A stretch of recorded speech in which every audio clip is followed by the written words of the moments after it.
ईरानी महिलाओं के लेकर बात करती हैं। अधीर रंजन चौधरी ने एक हाल ही में बयान दिया था जिसमें उन्होंने कहा था देश की राष्ट्रपत्नी, गलती से कह दिया था, उन्होंने कहा था गलती से देश की राष्ट्रपति बार बार जुबान पर हो रहा है। जाहिर सी बात है कि इंसान काम कर रहा है भाई, बातचीत होती रहती, थोड़ा सा टंग फिसल जाता है। उस मुद्दे को स्मृति ईरानी ने सड़क से संसद तक जो घसीटा भाई, वो जो बीजेपी का महिला मोर्चा लेकर पहुंची, हाय स्मृति, हाय अधीर रंजन चौधरी, सोनिया गांधी माफी मांगो, ये वो तमाम तरीके से भाई आप महिला की बात कर रही हैं, महिलाओं के सम्मान की बात कर रही हैं। उत्तराखंड में अंकिता भंडारी के साथ हुआ घटना घटी, उसको मार दिया गया। अच्छा, कितना आप सड़कों पर। नमस्कार, आपके साथ मैं हूं ऋतिक सविता। स्वागत है आपका SPN9 न्यूज में। आप देखिए, तरह तरह के चुनावों की बात चल रही है, तीनों विधानसभा जो तीनों राज्यों में होने वाले हैं उनकी बात चल रही है, लेकिन दिल्ली के MCD चुनाव किसी विधानसभा चुनाव से कम नहीं होती हैं और दिल्ली के MCD चुनाव की तारीखों की घोषणा कुछ वक्त में हो ही जाएगी।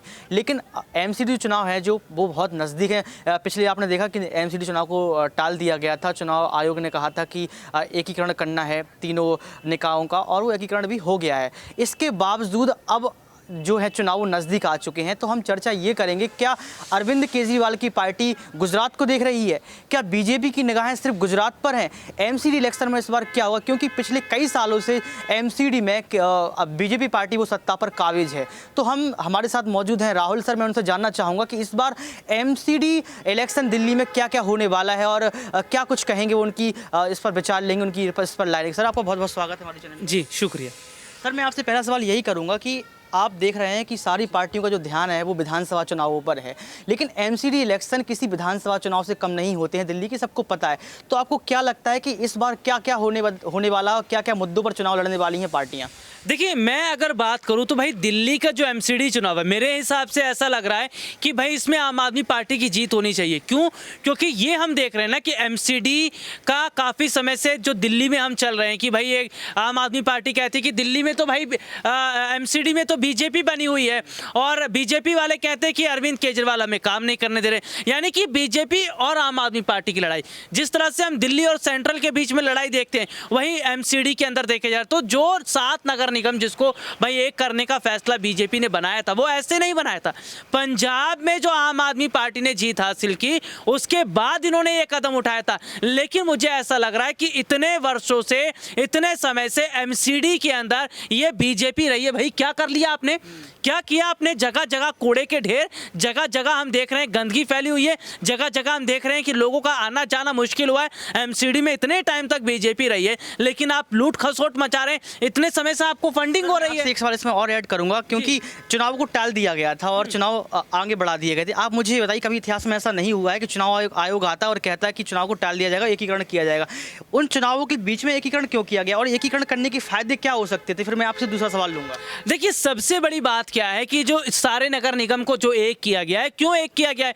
भाई इससे पहले तो आपने ये कदम नहीं उठाया था, या इससे पहले तो आपने फैसला नहीं लिया था, लेकिन पंजाब में जैसे आम आदमी पार्टी की जीत हुई, उसके बाद आपने ये फैसला उठा लिया। देखिए, जनता को मूर्ख मत समझिए, जनता को मूर्ख मत समझिए। आपने हिमाचल चुनाव की तारीखों का ऐलान कर दिया, लेकिन गुजरात की तारीख का ऐलान क्यों नहीं हुआ? क्या सबको नहीं पता? क्या जनता देख नहीं रही है? देखिए, सीधे तौर पर आज मैं बात करूं, सरकारी एजेंसियां हैं, चुनाव आयोग हैं, ये सब बीजेपी के साथ मिलकर काम कर रहे हैं। भाई आपको क्या मिला मनीष सिसोदिया के यहाँ छापा मारने से? आपको अरविंद केजरीवाल के यहाँ क्या मिला छापा मारने से? आपने मनीष सिसोदिया के पुश्तैनी गांव तक छानबीन कर दी, कुछ हाथ लगा? आपने अमानतुल्लाह खान के यहाँ छानबीन कर दी, आपके पास कुछ मिला? देखिए, सीधे तौर पर आज हम देख रहे हैं कि ये कहीं ना कहीं भाजपाई परेशान है, क्योंकि आम आदमी पार्टी गुजरात में शानदार जीत हासिल कर रही है, बहुत बेहतरीन तरीके से वापसी कर रही है। गुजरात की जनता आज आम आदमी पार्टी के साथ खड़ी है, वहां का युवा खड़ा है, वहां की महिला खड़ी है, इसीलिए बीजेपी आज डरी हुई है और जैसे तैसे करके आम आदमी पार्टी को रोकने की कोशिश। सर, आपने कहा गुजरात में आम आदमी पार्टी जीत रही है और आपने कहा कि इस बार MCD में ही बदलाव होगा कि आम आदमी पार्टी आएगी। सर, आप ये भी देखिएगा कि एक सवाल मैं आपसे ये करूँगा कि आप ये देखो कि जो गुजरात पर ध्यान है आम आदमी पार्टी का, दिल्ली पर तो ध्यान है ही नहीं, क्योंकि बीजेपी ने यहाँ पर संगठन तैयार कर दिए हैं, बूथ कैंप तैयार कर दिए, कार्यकर्ता भी बना दिए, सब कुछ कर दिया है, लेकिन वहीं जो आम आदमी पार्टी है उसका ध्यान नज़र ही नहीं नहीं आ रहा कि वो कुछ एमसीडी इलेक्शन को देख रही है। तो आपको क्या लगता है कि ये कुछ रणनीतियां हैं जो उनकी बनी हुई, वो रणनीतियां काम आएंगी आगे? देखिए, अभी जो मेन फोकस है आम आदमी पार्टी का वो गुजरात पर है। एमसीडी चुनाव को मेरे को ऐसा लग रहा है कि एमसीडी चुनाव बहुत आसानी से आम आदमी पार्टी जीत जाएगी। अगर जहां इन्होंने गुजरात चुनाव जीता, एमसीडी चुनाव भी इनकी जो है हाथ आता नजर आएगा। देखिए, इस वक्त आम आदमी पार्टी का जो मेन मुद्दा है वो है कि भाई गुजरात को कैसे जीता जाए, हिमाचल को कैसे जीता जाए। और दिल्ली की जनता जानती है भाई, दिल्ली की जनता ने विश्वास अरविंद केजरीवाल पर किया है। क्या किया आपने? दिल्ली के विधानसभा चुनाव में किस किस को नहीं आपने उतार दिया? उत्तर प्रदेश से योगी आदित्यनाथ आते हैं यहाँ पर रैली करने के लिए।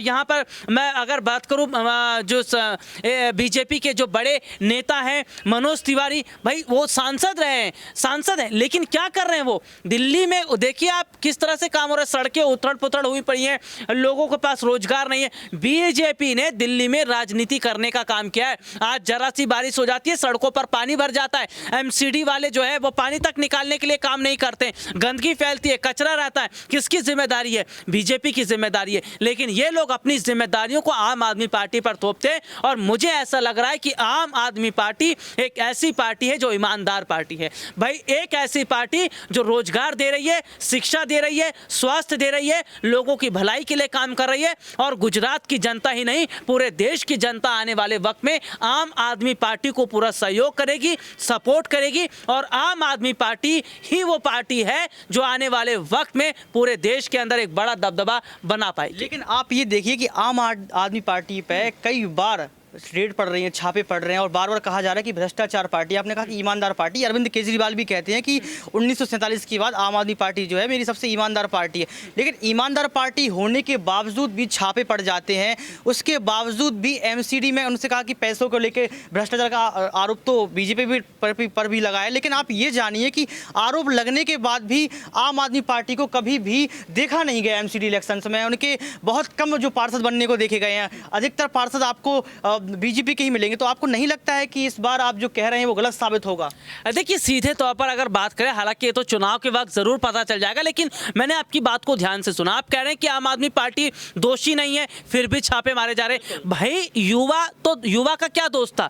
युवा सड़कों पर उतरता है। हमने देखा कि अग्निपथ जैसी स्कीम 4 साल की योजना आप लेकर चले आते हैं, इस योजना का युवा विरोध कर रहे थे। भाई दिल्ली, हरियाणा, पंजाब, राजस्थान, मध्य प्रदेश, किन राज्य में प्रदर्शन नहीं हुआ? हर राज्य में प्रदर्शन हुआ। लेकिन क्या हुआ कि जिसकी गलती नहीं होती आप उसको भी, उसके यहाँ भी छापा मार देते, आप उसको जेल में डालना शुरू कर देते। लोकतंत्र है कहाँ? डेमोक्रेसी है कहाँ? भाई आपने कहा, मैं आपको टोकूंगा, आपने कहा कि लोकतंत्र है कहाँ, लोकतंत्र है कहाँ। सर, मैं एक लोकतंत्र के रिलेटेड एक सवाल आपसे ये पूछना चाहूंगा कि फिर ऐसा क्यों कि जनता दिल्ली की इतनी समझदार है कि आप विधानसभा चुनाव में दिल्ली को जिताते हैं, मतलब आम आदमी पार्टी को जिताते हैं, लेकिन एमसीडी इलेक्शन में आप बीजेपी आम आदमी पार्टी को हरा देते हैं, बीजेपी को जिता देते। तो ऐसी राजनीति क्यों? जनता ऐसा क्या सोचती है, उसके अंदर क्या ऐसा समीकरण चलता है कि उसकी वजह से ऐसा लगता है कि बीजेपी को एमसीडी में लाना है लेकिन विधानसभा चुनाव में आम आदमी पार्टी को लाना है? तो ये क्या क्या राजनीति देखने को मिलती है आपको? देखिए, अभी तक दिल्ली की जनता से गलतियां हो रही थी। दिल्ली की जनता ना बहुत कंफ्यूज थी। देखिए, कंफ्यूज इसलिए क्योंकि दिल्ली राज्य नहीं है,